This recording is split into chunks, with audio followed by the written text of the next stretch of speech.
Guess what time it is? It's time for another Ask the Eagle.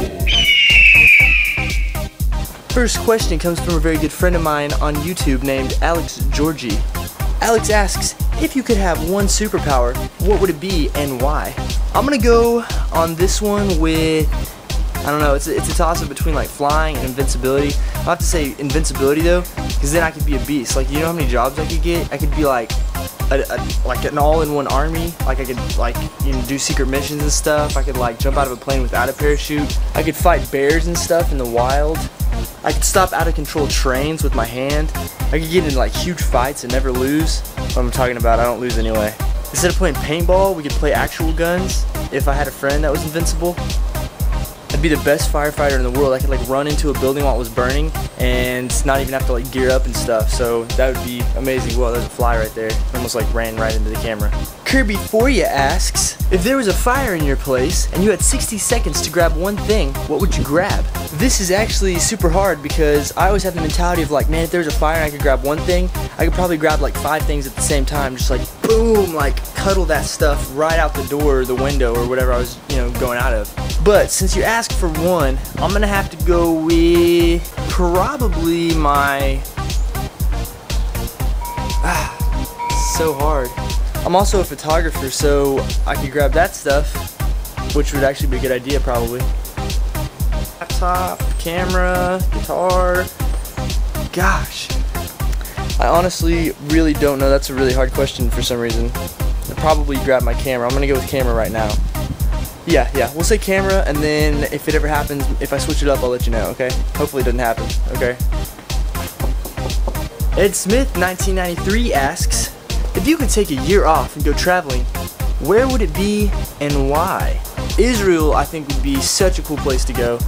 See the same path that Jesus walked and cool stuff like that. I mean, so yeah, if I could go traveling and stuff, I'd go to Israel first, and then I might try to make my way, like, I'd go to Israel, and then I'd like eventually make my way around to like Scotland maybe. I like Scotland. I'd like to visit Scotland. Of course, I'd need to visit England as well. And then honestly, I never really had an interest until recently, but there's a ton of cool YouTubers in Canada. So like from England, I might just fly straight over to Canada and like chill out there for a while, see if I can meet some of them, you know. I'll tweet out and be like, hey, I visited Canada, come chill out with me if you want to. And then yeah, I'd just make my way back down into America. Oh yeah, and I forgot to tell you, Australia. I'd like to hit up Australia at some point. I hear it's pretty cool over there, and I got some friends over there as well. So, I mean, you never know. Might have to do this. You know what I mean? You know what I mean? A good friend of mine on YouTube and Twitter and Facebook and everything else, Samantha Joe, otherwise on Twitter known as Sliver O Sunshine, asks, "Is your real name James Garrett?" The answer is yes and no, actually. The reason why is because it's part of my name, but I don't like to throw my real name out there for just everybody to know, so I just put some of it on there, actually. Next we have Carly Ann from Facebook. Now Carly went above and beyond the Call of Duty when I put out, when I put out the announcement that I was taking questions, and she asked me 4 questions. So what I'm going to do is answer all 4 of them in a row. So all 4 of these next 4 questions are all from Carly Ann from Facebook, okay? First question that she has is, if a turtle loses its shell, is it naked or homeless? I say the turtle is a homeless streaker. That's what I say. A really slow homeless streaker. Like, he's literally like super slow. That turtle is going to be like crawling butt naked across the ground, and he's like, what's up guys? Home free, freedom right here. This is the way it should be. I don't need my shell. I'll crawl wherever I want, butt naked. I'm homeless. I can be naked, fool. No property tax, no naked tax. I'm a turtle that's home free. That's what he's saying. I know that's what he's saying. The second question Carly Ann has is, how do they signal Batman on a clear night? Well, at first I was a little baffled by this question because I was like, you know, that's true. I've never thought about that before. But then it hit me. They just call Alfred, the butler. It's ringing. Hey, Alfred, how's it going? Commissioner Gordon. Yeah, hey, listen, it's a really clear night tonight, so the bat signal's not working. Can you send Batman to downtown Gotham, kind of having a hostage situation over there? Yes, that would be great. Thank you so much. What? After Jersey Shore? Tell him to DVR that. Alright. Fine, that's what. Alright, cool. Yeah, just send him over whenever he's done. Alright, bye. That is how you get a hold of Batman if the sky is clear. Just to let you know. Keep that in mind. Carly Ann's third question is, if we aren't supposed to talk to strangers, how do we make friends? Great question. I don't think they explain that in the Parenting Tips 101. But I would say if you're not supposed to talk to strangers, just go up and give them a big old hug, you know what I mean? Just hug that out, and you'll be friends after that. Either that or you'll be kidnapped, one of the two. So maybe don't go with that answer, actually. And Carly Ann's fourth question, which she told me not to answer on the camera, but I'm going to anyway because you can't ask me a question and expect me not to answer it on Ask the Eagle. It is, and I quote, "Dinner, you and me. Ha, don't use this one." And the answer is squirrel. The next question comes from a very dear friend of mine and my cousin's girlfriend, Emily Rodnett. And she asks a whole bunch of questions which I will have to read because they're way too detailed for me to actually memorize and then recite to the camera. So here we go. First one, why isn't common sense common anymore?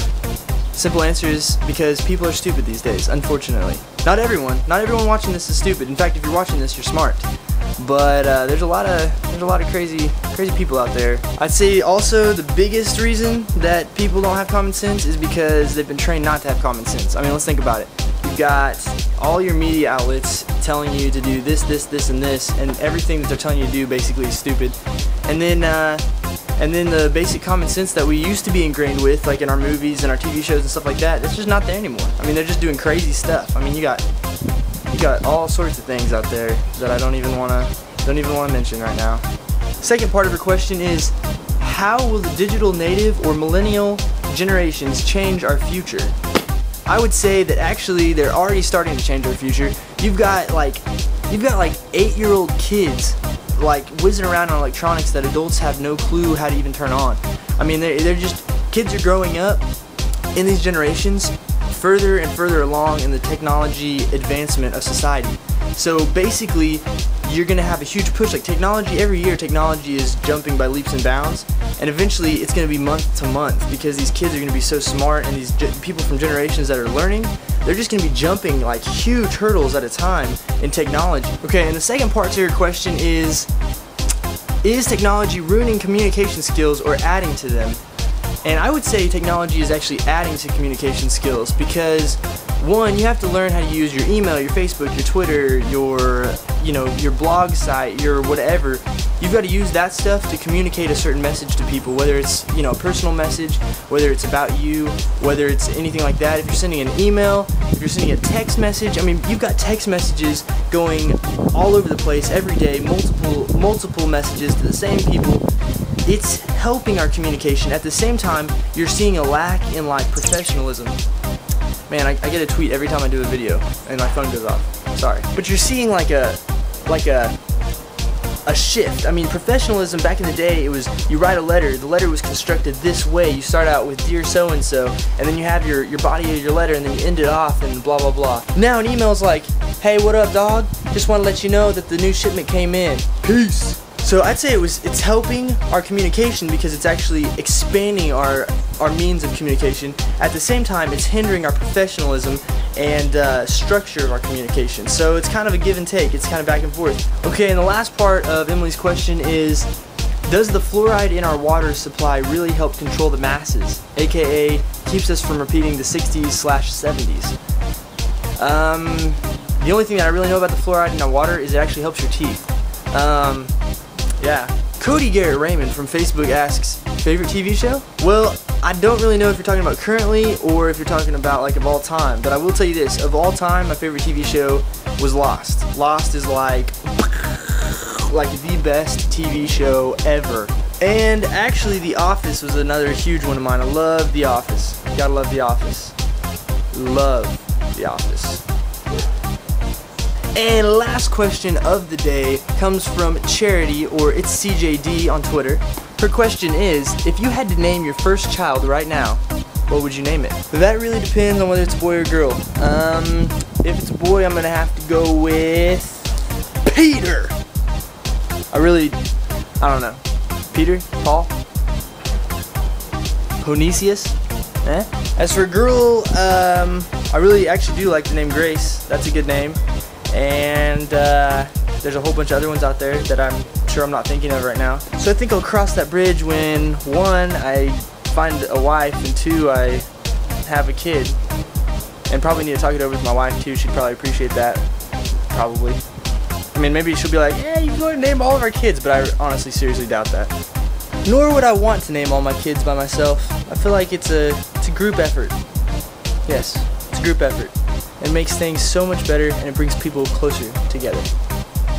That is all the questions that we have this week on Ask the Eagle. If you had a question and didn't get it in, then feel free to ask me on Facebook, Twitter, and Google+, and I'll try to answer it for next week's video or whenever I do the next Ask the Eagle. In the meantime, you guys have a great day, rock on, and see you later.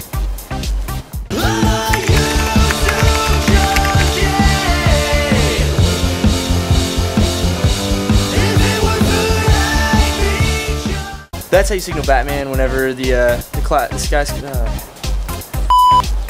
I can't talk. Carly-Ann's third question is, if we aren't supposed to Alright.